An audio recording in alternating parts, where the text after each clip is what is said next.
Yeah, sorry for the crappy audio again. I'm still having issues, but what you gonna do? So, yay, crappy audio, yay. Yeah, so I don't mean to keep making Star Trek videos or things about, whatever. But, I just can't help it. Actually, coincidentally, it was actually my brother that got me into sci-fi. And it was really, like Star Wars was cool, but he was the one that really introduced me to certain shows. Um, Also, FarScape, and I remember I was looking for a good show, something new that I haven't seen before, and I started watching FarScape years ago, and this was after its airing, and I really dug it. I wouldn't say it's the top most, the most amazing, the sci-fi show ever, but it was pretty good. It scratched that itch, and I really liked it, and it had a charm to it, and and I found out that my brother really liked that show, and we kind of liked the same things about it, especially Pilot, the big crab thing. That guy was really cool looking. He's the coolest puppet ever. Um, and there was a certain charm because the world looked built up, but if they had budgetary constraints, they tried to hide it well, and they did a good job. They had to mix a lot of practical effects and stuff, but I thought that was really nice. There was this character that was basically like this big spider lady. Of course, her costume is like this suit, and it has prosthetics, but it still looked cool. Contact lenses and that sort of thing. And she had these like crab like things on her head that would move and twitch according to her mood. And of course, that's all done by, I'm guessing, strings and stuff like that.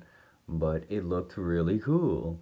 And nowadays, that sort of thing would just be CGI and whatnot. And it had this charm with the practical effects. Of course, there was some special effects, but I can watch it and deal with it. It's not like this Super Mario Odyssey, right? And Super Mario Odyssey has those different worlds and different levels, and it looks good and blah blah blah. And it's not like I'll play. Actually, I haven't had a chance to play it yet, to be honest. But it's not like I'll play Super Mario Odyssey and then play like an old school 2D Mario game and be like, my eyes! Oh, what is this? I'm not gonna freak out because it's a good game, you know. And it's not like I'll play Street Fighter Five and then play the original and be like, "What's going on? I can't see the pixels." Who cares? If something's good, I can overlook certain things. And with Farscape, my favorite thing they had was Rigel, who was this puppet alien, thing. And over time, I kind of just forgot that he was a puppet. You know what I mean? Because the voice actor, the guy that plays him, is really putting in his all. And at least for me, I kind of got sucked into it. It's kind of like how, there's Kermit the Frog and the Muppets, and even though, they're moving around, you can still gauge the emotion based on the performance. So it was like that. And with Rigel, it was the same way. Whenever Rigel was being introspective, or whenever he was being angry, or whenever he was trying to be considerate or sly or whatever, you would get that look, and your mind would fill in, the rest of it, and it was very cool. And my favorite thing is when the other crew would like punt him and stuff, because he's a little sneak, so he would like get his ears twisted and stuff like that, and blah blah blah, and cool. He was a cool dude. All the aliens looked cool, even the Sebaceans. which are basically just humans. But I mean, they had a cool military aesthetic to them. Um, and then of course there are the Scarens, which they looked really cool. I like them. And then there were the different Scarens. Blah blah blah blah. It doesn't matter. I'm getting distracted. The point is that Farscape was cool, and I was thinking about how there's not a lot of good sci-fi shows out nowadays. I mean, the one that I really liked was the Orville. I don't care what anyone says. He put in the work. Seth MacFarlane and the people who worked on the show understood Star Trek, and they understood that genre that they were going for, because they were doing like an homage, like a love letter to those types of shows. And when I hear people talk about it, it's all about the superficial stuff. The one goo alien said a joke I didn't like, and I don't like it. Oh, I don't like this little thing, but that's not the point. I remember. Um, Also, here's a fun fact. If you look at Enterprise with Jonathan Archer, so Star Trek Enterprise with Captain Jonathan Archer, Seth MacFarlane shows up as one of the crew for like a few scenes. Now he's not in every scene, but he does show up. I think he shows up in season 2. I think it's season 2. It's when I think it's before the conflict or after it. He decides to leave the ship, and then he joins another crew, and Seth MacFarlane is there as one of the crew members. And it's a little thing, you might miss it, but he's there, and I thought that was cool when I realized that. I'm like, oh shit, there he is.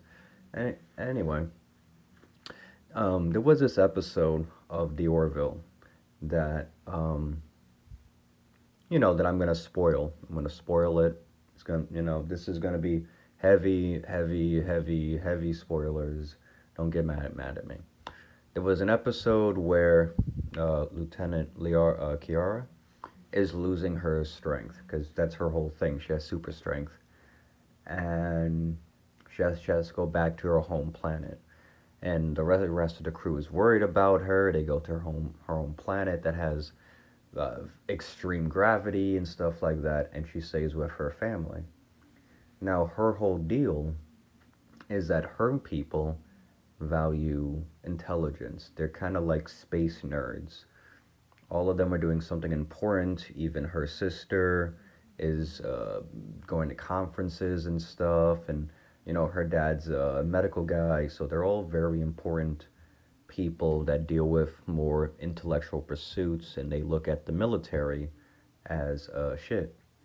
And she goes back home, and she actually has to go back in a wheelchair because she can't.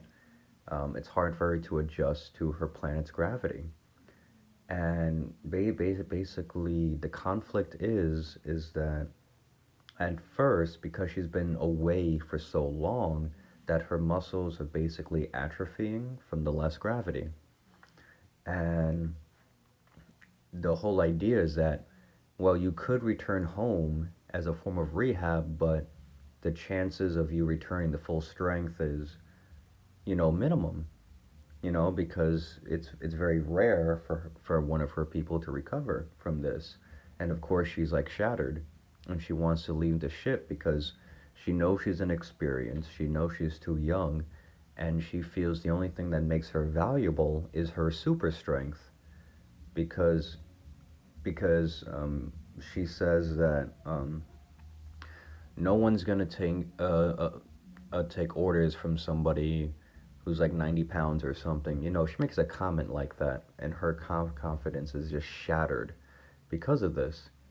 And they're all trying to reassure her and whatever. So she's home with her family, and they're all achieving great things, and they're kind of trying to be nice, and they don't mean to talk down to her, but they make her feel small, and she's feeling all sorry for herself.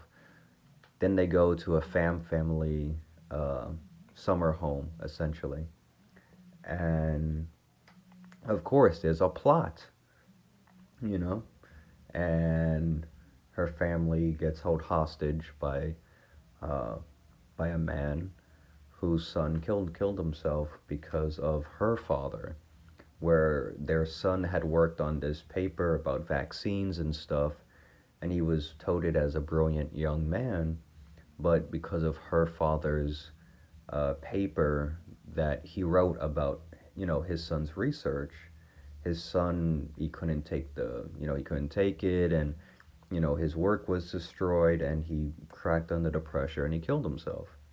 So the family wants retribution and stuff like that.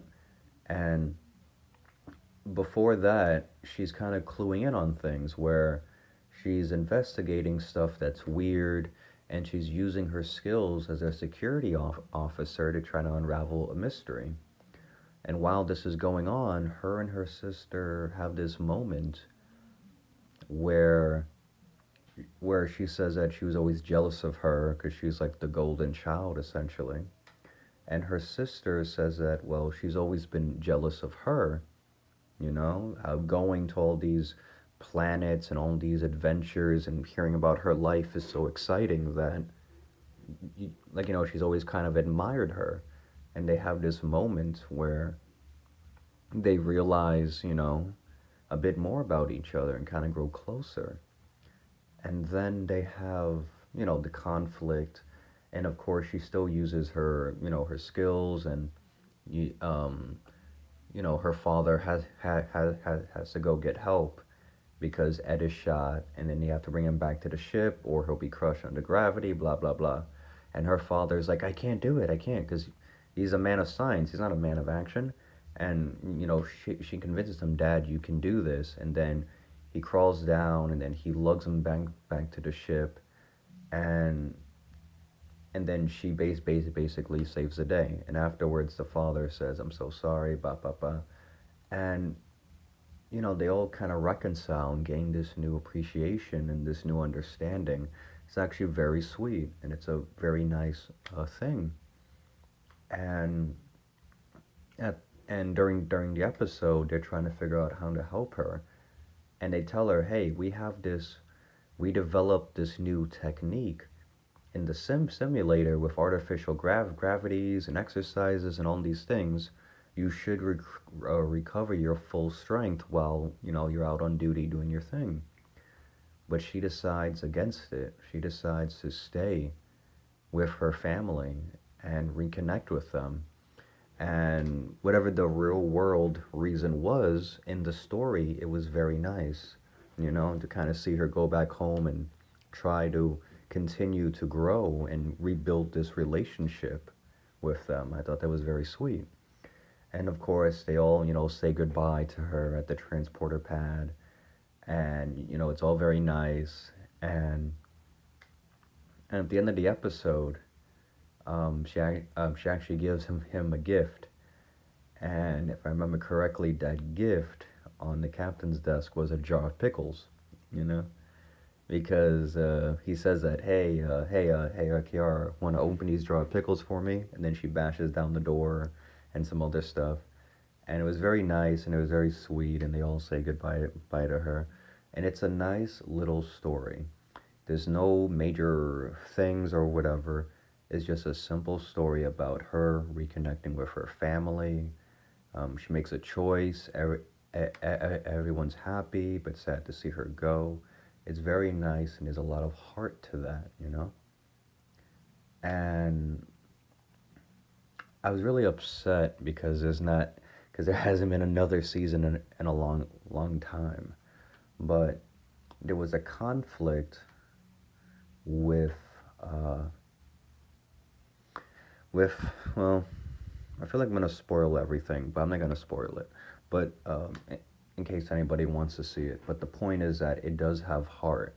It's not just surface level Family Guy cutaways, because that's what I hear, at least people I heard that said it was bad. And I'm like, have you even seen it? You ever watched a full season? It's pretty good.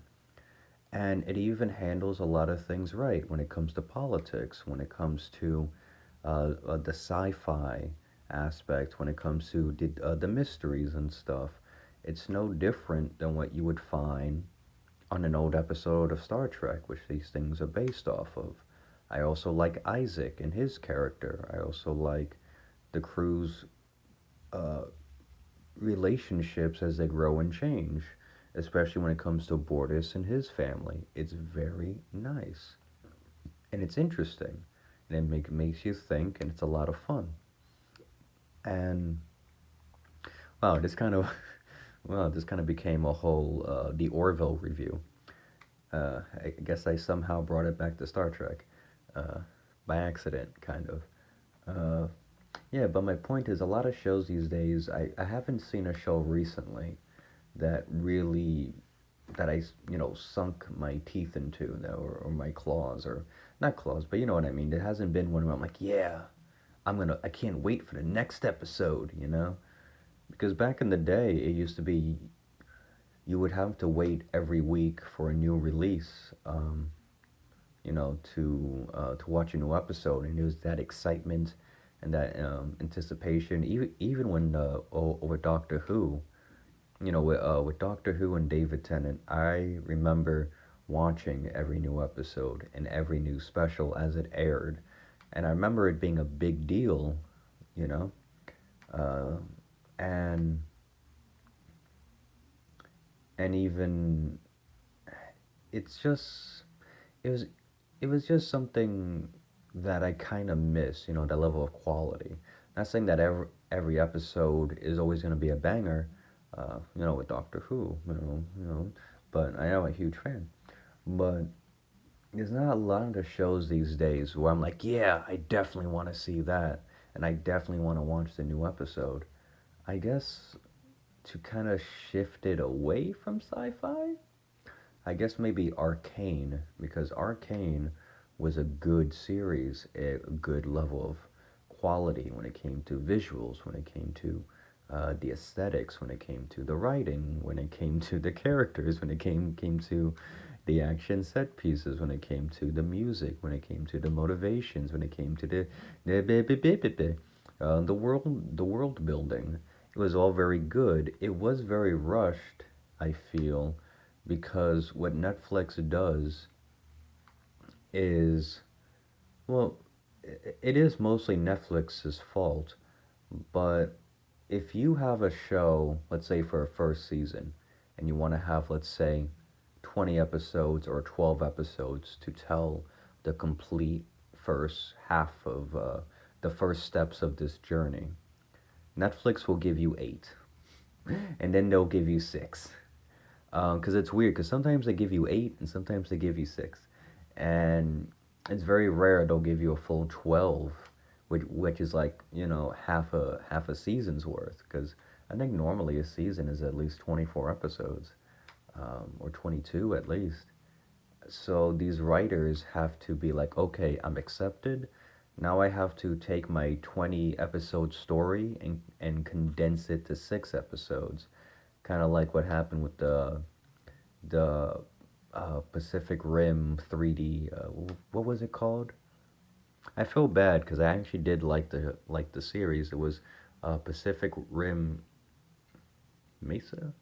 It was basically, it takes place in Australia. It was that 3D one they have on Netflix. I'm so sorry I forgot the name. And that's a good story, but it did feel rushed. There were good elements to it, but again, it and and it felt like it ended way too quickly. And I'm trying not to be specific because I don't want to spoil anything. And anyway, I just wish there was a show for me to watch now that I could really get into and appreciate it, that way. But yeah, but the Orville was good. I especially liked in the later, and I think it was the last season. They have some really good space battles and fights and stuff, and it was really good. But unfortunately, that show ain't coming back. I don't think, or unless I missed something. But well, that's really all all I have to say. I guess watch the Orville was the main point of this ramble. So yeah, main thing, yeah, I guess that was the takeaway. Watch the Orville. It's a lot better than people give it credit for. And I think people did like it, but it was getting a lot of it was getting messed with by the networks and also the streaming services, because yeah, it is a streaming service, but it also I I think they wanted it to fail, because there were other shows back in the day that I thought were interesting, but they got canned for more teen dramas. There was a show that I was watching that I got into. I thought it was really interesting, and it got cut for not one but three different shows. The Red Band Society, which is about people with cancer, but they're all assholes or something. I don't know. There was this. I I never want to watch the show, but from the trailers or from the promotion, that's what it looked like. It's like they're in the Red Band Society because they each wear a band for cancer, but they're all kind of pieces of shit. It's a teen. Oh, it's a drama. I don't know. And the other two shows I forget. I can probably look it up. But yeah, I don't want to keep going on because I'm just talking about nothing. But yeah, watch the Orville. Give it a chance if you want. If you like the older sci-fi with some new technology, because that's also good too. They also have practical effects mixed in with what we're able to do now with special effects and our level of technology when it comes to doing that sort of stuff. So you're not gonna find uh, the next generation Captain Picard level of CGI or special effects. You're gonna find modern day versions of that. So if you don't like the older looks, you might like the Orville because it's a good blend between the two, and I think you'd really like that. Anyway, I'm done. I'm gonna stop talking. This has to be my shortest recording yet. So yeah, have a good one.